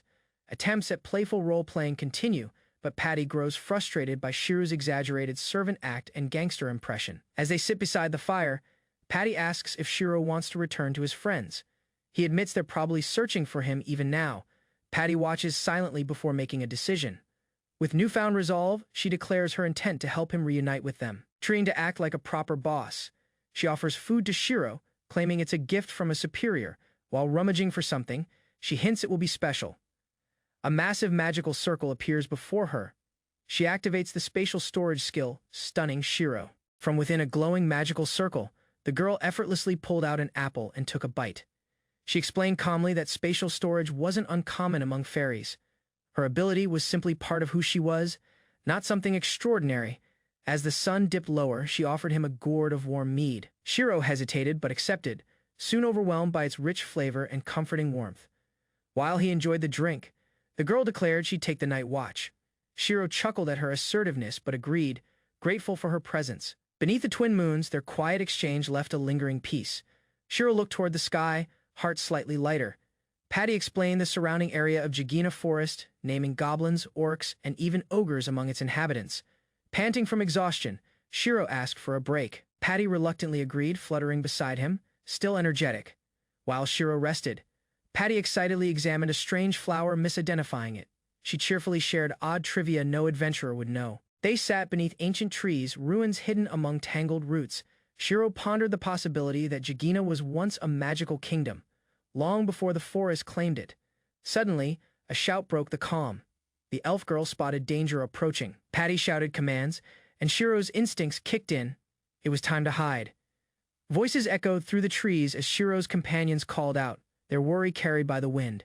Panic rose when there was no answer. Fearing the worst, one shouted at the cliff's edge, refusing to believe Shiro had fallen to his death. Meanwhile, hidden safely below, Shiro stirred. Despite Patty's scolding, he stood slowly, eyes searching the canopy. A quiet warmth filled him. Surrounded by those who risked so much, he whispered these were his precious companions. At last, his voice broke through the forest. "I'm here." Birds scattered as his call reached the others, who turned in sudden hope. Out of the sky, Kilfa leapt from the bird's grasp, her face alight with relief upon seeing Shiro. Tears flew with her as she crashed, landed directly into him, knocking both to the ground in a chaotic heap. Her arms clung tightly, words choking between sobs. She had feared the worst. Shiro winced but managed a weak smile, brushing off dirt. Shiro stood tall. He reassured everyone with a soft voice and calm presence. "It's fine now," he said, warmed by their concern around him. Companions bowed low with guilt and gratitude. Promises to protect and repay him poured forth as the weight of survival settled in. Shiro stood surrounded by his companions, assuring them that survival and reunion were the only things that mattered. While some praised his courage, Shiro clarified he hadn't escaped alone. Someone had saved his life along the way. He introduced Patty, the fairy who had rescued him, startled. The others stared in disbelief at her appearance. The group learned fairies were part of the illusory race, rarely seen by anyone. They questioned how such an encounter was even possible. Patty hesitated but admitted that leaving her village was against their laws. Shiro's casual comment about the guild's name revealed his genuine innocence, unintentionally softening the group's tension. Patty questioned the need for fairies to bless humans, clearly frustrated. Shiro could only offer a vague guess. The wizard stepped forward, revealing the truth behind the guild's name.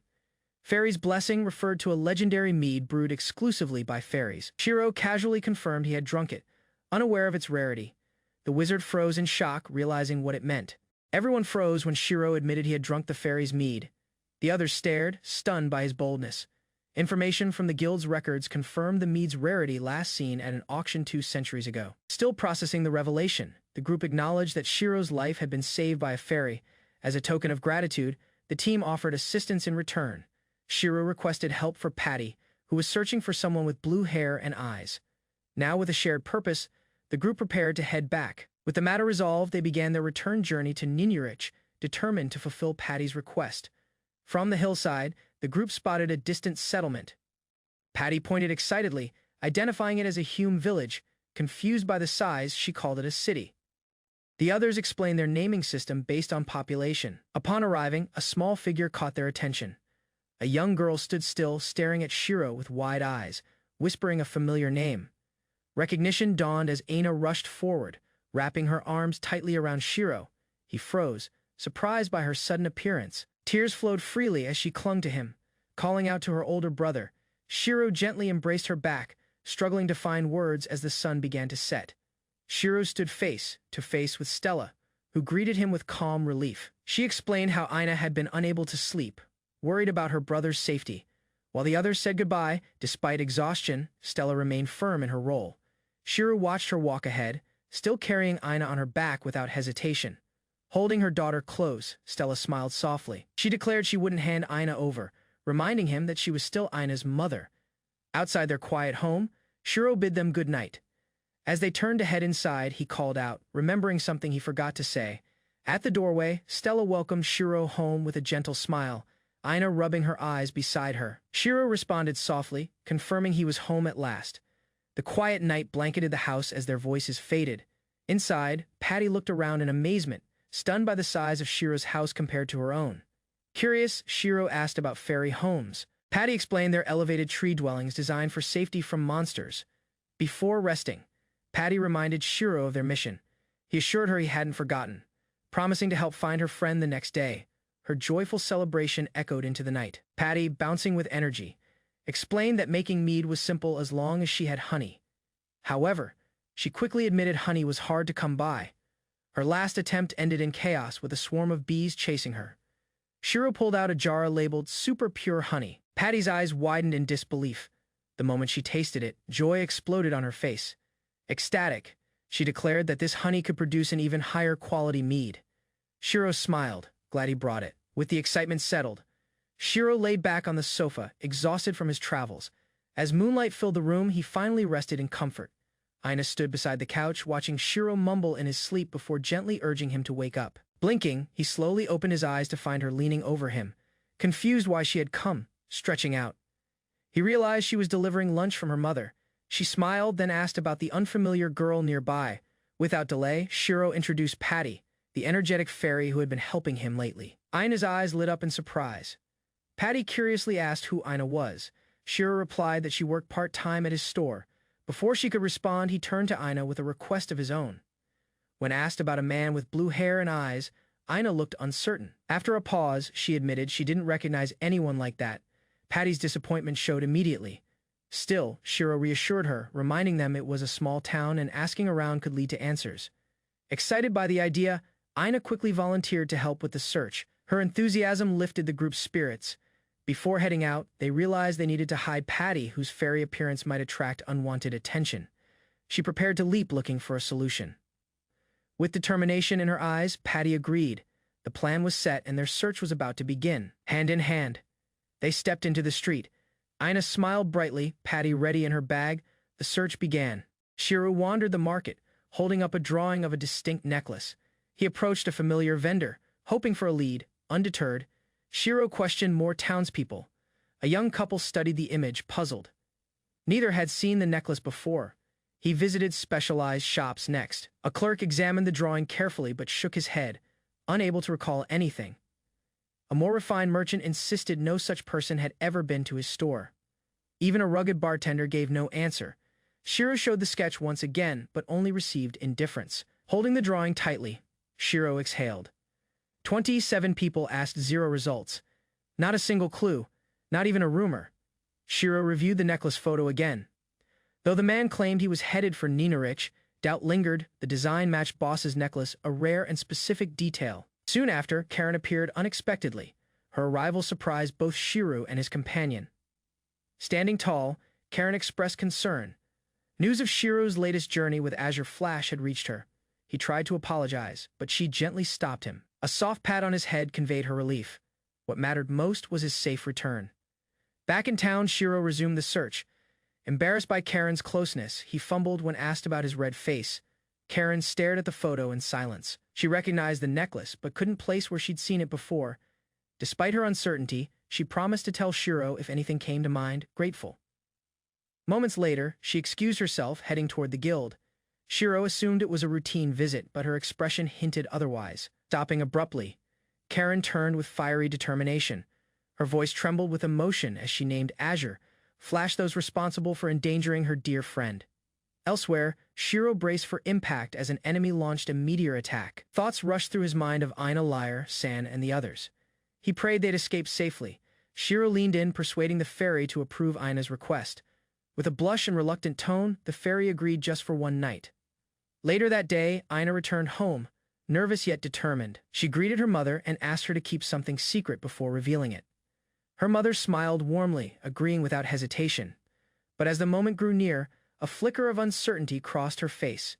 Aina opened her bag slowly, her mother watching with slight tension. From inside the bag, the tiny fairy peeked out, meeting Aina's mother face to face, surprised but curious. The fairy noted how much they resembled each other in features and eye color. Aina's mother was stunned to find a real fairy emerging from her daughter's bag. Shocked, she could barely react. Moments later, the fairy darted around the room, gleefully leaping onto a soft bed. Laughter filled the house as Aina's mother watched in amusement. Over tea, the conversation turned serious. Aina asked Patty the fairy for details about a certain human man mentioned earlier. Her mother quietly listened. Patty hesitated at first, but gave in after Aina pleaded. With a sigh, she agreed to share the story just this once. Looking out the window, Patty recalled the memory. It began the day she left her village for the first time. While stumbling through the forest, the armored man chased a horned rabbit but failed miserably. He cried out in frustration. Feeling pity, Patty decided to help and launched a precise wind cutter, startling the rabbit. After witnessing her magic, the man froze. His eyes widened in awe as he slowly turned toward her. Unable to believe what he saw, he asked if she was truly a fairy. That unexpected moment marked the beginning of their first encounter. Starving and exhausted, the man collapsed into the grass and tore into cooked horned rabbit meat. Suspicious of his reaction, the girl initially thought his taste buds might be broken. However, she soon learned he hadn't eaten a proper meal in over 10 days. Grateful for the rescue, he bowed and asked for her name, calling her Fairy San out of respect. She stared for a moment, then withheld her name. Once you become a real hunter, she said, I'll tell you. Determined, the man trained under her watchful eyes. He practiced with his bow, hunted birds, and faced beasts in the wild. Standing beside the fallen beast, he looked toward the fairy with confidence. He asked if he'd grown enough and gently requested her name. She smiled and agreed. Just as she began to speak, old painful memories struck her. That unexpected moment turned out to be the last time she saw him. Though their time was short, a strong bond had formed between them. She explained her regret how she had planned to tell him her name next time, but the next time never came, and his name also remained unknown to her. Emotion overwhelmed the girl. Listening to the story, tears welled up. And she promised they would find him. Moved by her friend's tears, Aina promised without hesitation. Under the moonlight, hope flickered between them. Meanwhile, 2 hours earlier, the man was back in his own world, enjoying the comforts of home. Upon arrival, he was greeted by Lyre and other familiar faces. Surprise lit up his eyes as they exchanged greetings. Lyre's cheek was swollen. Though questioned, he brushed it off as unimportant. The truth was revealed soon after the mayor had struck him for bringing the man into the forest. Despite the slap, Lyre stood firm, refusing to apologize. Moments later, he laughed it off and invited his friend to the guild bar. Shiro curiously sampled the fruit, finding it sour and less flavorful than expected. Lyre, startled by Shiro's innocent comment, teased him. He questioned whether someone Shiro's age had truly never tasted wine before. Shiro denied being unfamiliar with it, explaining that in his hometown wine was both affordable and delicious. With growing interest, Shiro expanded on the subject. He spoke of various wine flavors, from sweet to bitter, and noted the rising popularity of orange wine. Finally, he touched on price, comparing cheap wines to mansion-level luxury bottles. Everyone in the bar turned their eyes towards Shiro. A bearded man urged him to continue his story, prompting him to nervously resume. He explained how alcohol was common in his hometown due to constant trade. The crowd leaned in, clearly intrigued by his words. Suddenly, a realization struck him. Shiro's expression changed as he envisioned the enormous business potential hidden in his knowledge. He stood with newfound determination.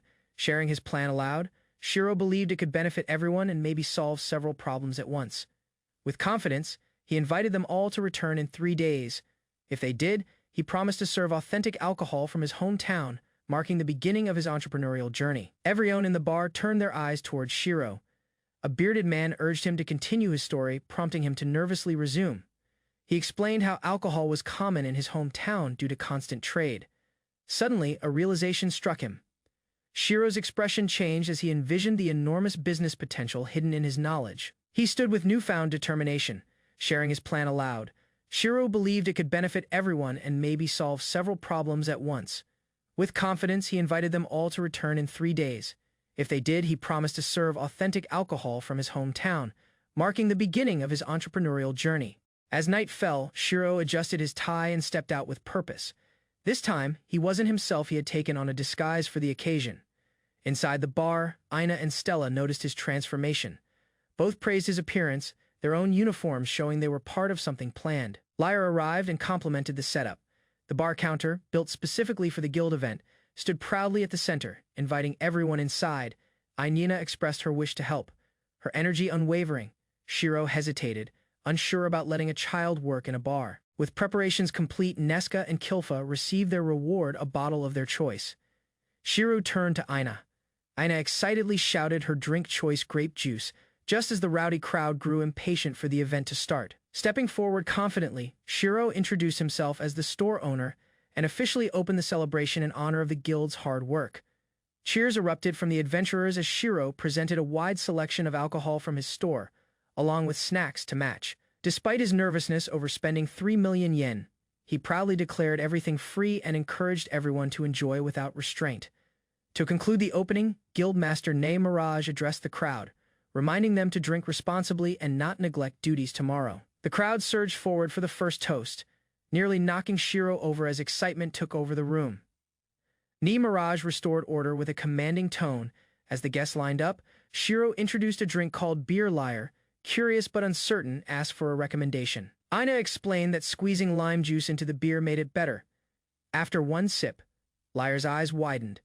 The bubbly, citrus, enhanced drink surprised him with its flavor and smoothness. Other guests quickly took notice of Lyre's reaction. Requests poured in and the bar filled with chatter. He even suggested adding salt to enhance the taste further. Orders flooded in as guests eagerly shouted for more drinks. Ina and Stella scrambled to keep up. Shiro managed the bar smoothly, calling for the next customer. Momentum was building and the atmosphere turned even livelier. A dwarf stepped forward demanding the strongest drink available. Whispers spread quickly. He was Erdos, known as the Indestructible. One of the famed 16 heroes. Without hesitation, Shiro offered a bottle of Spiritus, known for its intense strength. Its reputation alone made it a rare challenge, even for veterans. Erdos lifted the small cup and frowned. Shocked by the portion, he protested, declaring himself a seasoned dwarf over 200 years old. Spiritus's label revealed its strength, 96% alcohol. Shiro explained the tiny portion was for safety, not insult. But Erdos wasn't convinced. Warning about the drink's danger didn't help. Despite Shiro's efforts to de-escalate, Erdos's pride remained wounded by the perceived slight. Shouting erupted. Erdos slammed his hand on the counter and challenged Shiro to a fight, ready to settle the matter outside. Before things escalated, a man stepped in and introduced himself as Rolf Fas Michel, a priest of Florine. His calm demeanor stood in stark contrast. Rolf acknowledged Erdos's anger and attempted to mediate. Rolf revealed that priests could remove intoxication with a spell cure. His proposal caught Erdos's interest immediately. A backup plan was set. If Erdos passed out, cure would restore him. Shiro hesitantly accepted, and Erdos gave his approval. Dismissing the earlier warning, Erdos stood tall, claiming he'd never stumble. He boasted of past battles against dragons and demon lords. Images of countless enemies, golems, vampires, undead armies flashed through his mind. None had ever brought him down. To him, booze would be no different. With unwavering resolve, he demanded the drink. Onlookers watched in awe, recognizing both his physical and mental strength. Erdos proposed a wager. If he stumbled, he'd grant any request. If not, he'd drink for free forever. Shiro accepted the terms. With determination, the drink was poured to the brim. Erdos confidently prepared for the challenge ahead. A strong alcohol scent rose from the mug. Even Erdos admitted it stung more than any drink he'd tried before. Without hesitation, he began chugging the entire barrel. The crowd watched in disbelief as the liquid disappeared in one continuous gulp. A loud burp echoed. Though it burned fiercely inside, Erdos remained composed. He braced himself to prove that even Spiritus couldn't topple him. Erdos leaned in confidently, demanding an answer with no signs of unsteadiness. Shiro admitted defeat before the crowd. Grinning wide, Erdos celebrated his victory. He reminded Shiro of the deal, expecting endless drinks free of charge from that moment forward. Suddenly, his laughter turned into a groan. Without warning, his body gave out and he collapsed flat onto the floor, drink still in hand.